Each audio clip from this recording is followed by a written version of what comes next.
राहुल जी। ये मंच अब यह सज गया है।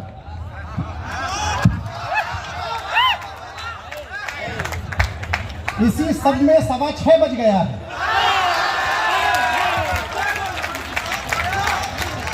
बता इतने में तो ढंग की तालियां उठनी चाहिए थी यार, पहले काम हो जाता। अभी सम्मेलन नहीं कर लेते।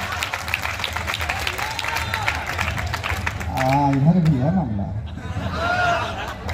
अच्छा, इसीलिए लोग बिखरे हुए हैं कि जितनी पड़ोसी कुर्सियां खाली हैं उनका काम उन्हें करना। लेकिन बहुत धन्यवाद आप सबका। 3 लोग ये प्रारंभ में ही किसी सीमा पर जा रहे हैं।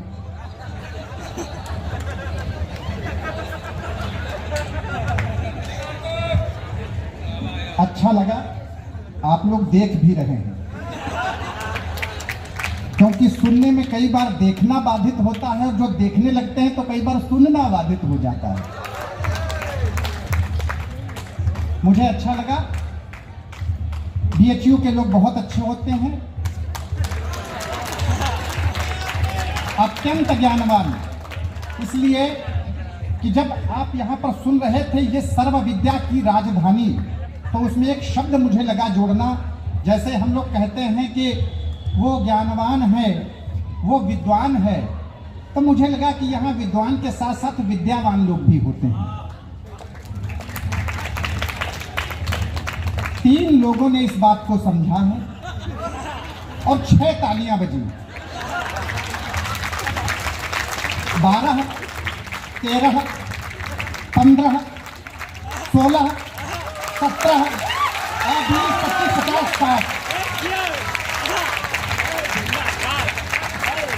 अच्छे लोग हैं। ये सब समझ रहे हैं कुछ हो रहा है। शिवम बेटा, तुम्हारे पीछे जितने साथी हैं इनका संभाल तुम्हारे जिम्मे है। बाकी इधर के लोग हमारे साथी इसलिए बैठे हैं कि सद्भावना बनाए रखेंगे, क्योंकि महामाना इधर है। क्योंकि महामना जो करके गए हैं वो इस दुनिया में किसी को करने की कुव्वत और किसी ने अता नहीं की जो महामना करके गए हैं। जिनके कृतित्व व्यक्तित्व के मुरीद होके लोग निज जिंदगी को शाद किए जाते हैं। ये कवि सम्मेलन है और साथ में मुशायरा भी है, तो मैं सोचता हूं कि दोनों के शब्द एक साथ आप तक पहुंचाने की कोशिश करूं। जिनके कृतित्व व्यक्तित्व के मुरीद होके लोग निज जिंदगी को शाद किए जाते हैं, जिनके कथन वक्त व्यक्ति बीत जाने बाद जनता में नाद अनुनाद किए जाते हैं, जिनके की साथ में बिताए पल सुधियों के जंगल में महल आबाद किए जाते हैं। इसमें प्रवाद नहीं, वाद या विवाद नहीं, ऐसे लोग बाद में भी याद किए जाते हैं।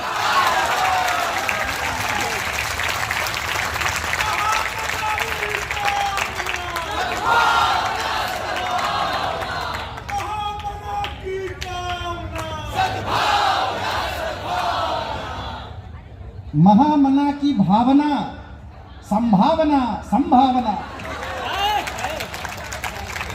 दुनिया में जो संभावना हो सकती है अच्छे कार्य के लिए, अच्छे क्षेत्र के लिए, अच्छे प्रदेय के लिए, वो इस बीएचयू से उठे, ऐसी मेरी कामना है और ऐसी सबकी भावना संभावना में तब्दील हो। ये वो देश है जहां पर शास्त्र और शस्त्र दोनों की पूजा साथ साथ होती है। यहां ज्ञान के लोग हैं, तपश्चर्या के लोग हैं, लेकिन भूला यह भी न जाए जिसके लिए विकल जी कहते हैं कि धूल के कण रक्त से धोए गए हैं, विश्व के संताप सब धोए गए हैं, पांव के बल मत चलो अपमान होगा, सर शहीदों के यहां बोए गए हैं। मैं उन लोगों के बीच में खड़ा हुआ हूं जो एक साथ शस्त्र और शास्त्र की पूजा करते हैं और देश को, देश के भविष्य को और आगे की ओर ले जाने की कामना करते हैं, भावना को संभावना में तब्दील करते हैं। मैं आपको प्रणाम करता हूं। और ज्ञानवान तो इतने हैं कि संचालन जिसको सौंपा है वो बरेली से आया। मैं बताऊं आपको कि बरेली के बाद रांची और आगरा सब होते हुए अब मैं कलकत्ते में हूं, लेकिन मुश्किल यह है कि मेरा नाम राहुल है। मेरी पढ़ाई पचपड़वा गांव में हुई छोटे से स्कूल से। उसके बाद मैं इंटरमीडिएट मैंने किया उच्च शिक्षा मैंने गलगोटिया से नहीं की। ठीक है ना? तो यार ताली बजाओ यार ढंग से, कवि सम्मेलन को, कविता को कवि सम्मेलन देगा।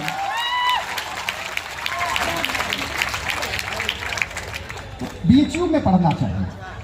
ये मेरा दुर्भाग्य है कि मैं यहाँ नहीं पढ़ सकता और नहीं पढ़ सका, लेकिन ये मेरा सौभाग्य है कि मैं वहां नहीं था। अब सुनो, ये इसका मतलब मैं समझ गया। आचार्य लोग भी बैठे हुए हैं, लेकिन आचार्य लोगों की उपस्थिति में पीछे से जो कुछ करना कर सकते हो तालियों के माध्यम से कर देना। आइए इस कवि सम्मेलन का प्रारंभ करें। बहुत अच्छे नाम इस मंच को सौंपे जा चुके हैं।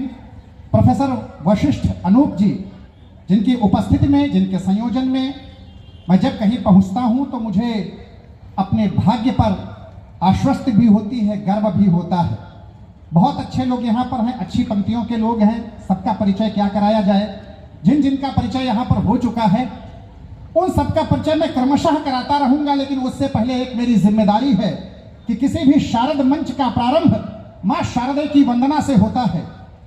शिवम, तुमने एक छंद सुनाया था बेटा, मैं सुन रहा था, तुमने कहा सिंहावलोकन है।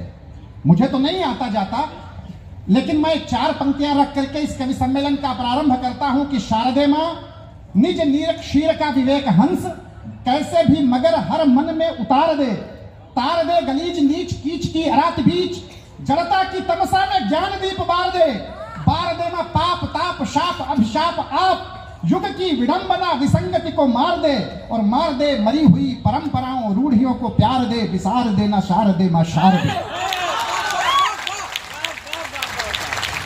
आइए, आप सबकी ओर से मन मिला है तो एक बार जरा तालियां ढंग से उठे। मैं मां वाणी की वंदना के लिए यहाँ पर बुलाऊं उनको जिन्हें एक ऐसे नाम के तौर पर जाना जाता है जो एक साथ शब्द और रक्त दोनों परंपरा में एक ऐसे व्यक्ति का, एक ऐसे कवि का लेकर के भविष्य की ओर जा रही हैं, जिस अतीत का नाम डॉक्टर उर्मिलेश होता है और जिसके वर्तमान डॉक्टर सोनरूपा विशाल होता है। आज वो इस मंच पर उपस्थित है। जितने लोग यहाँ पर उपस्थित हैं, मैं उन सब से इस कार्यक्रम को अपनी गर्मजोशी से भरने का अनुरोध करता हूँ, विनती करता हूँ, प्रार्थना करता हूँ, दरख्वास्त करता हूँ, अर्ज करता हूँ, निवेदन करता हूँ। नहीं मानेंगे तो 10-5 पर्यायवाची और कहीं से ढूंढ के लाऊंगा। मैं डॉक्टर सोनरूपा विशाल को इस मंच पर मां वाणी की वंदना के लिए आमंत्रित करूं। आप सब सुसज्जित सज्ज हो गए हैं कविता को सुनने के लिए, कवि सम्मेलन से जुड़ने के लिए। किसी ने कहा है कि मुस्कुराती जिंदगानी चाहिए, जिंदगानी में रवानी चाहिए। और इधर के जितने मेरे साथी बैठे हुए हैं जिन्होंने पूरे मन से, पूरे उच्च स्वर से घोष किया, उद्घोष किया, उन सबको शामिल करते हुए आज के मां वाणी की प्रार्थना में, वंदना में आप सबको शामिल करता हूं, आमंत्रित करता हूं कि मुस्कुराती जिंदगानी चाहिए, जिंदगानी में रवानी चाहिए। सारी दुनिया अपनी हो सकती है, बस एक उसकी मेहरबानी चाहिए। एक बार जरा सबके तालियां उठे, तालियों में तब्दील हो ढंग से। विशाल पंडित मदन मोहन मालवीय जी को सशक्त प्रणाम, और उनके स्वप्न का ये साकार रूप बीएचयू। आज के इस मंच पर उपस्थित सभी कविगणों को नमन करती हूँ। और शारदे मां शारदे, मां शारदे, मां शारदे, अज्ञानता से दूर हो वो ज्ञान ज्योति प्रसार दे, मां शारदे, मां शारदे, वरदे सदा हम शांत हो, किंचित नमन से क्लांत हो, सुख के सभी सोपान ले, हम सब हो संभ्रांत हो, विद्या विनय सद्भाव का हमको सदा उपहार दे, मां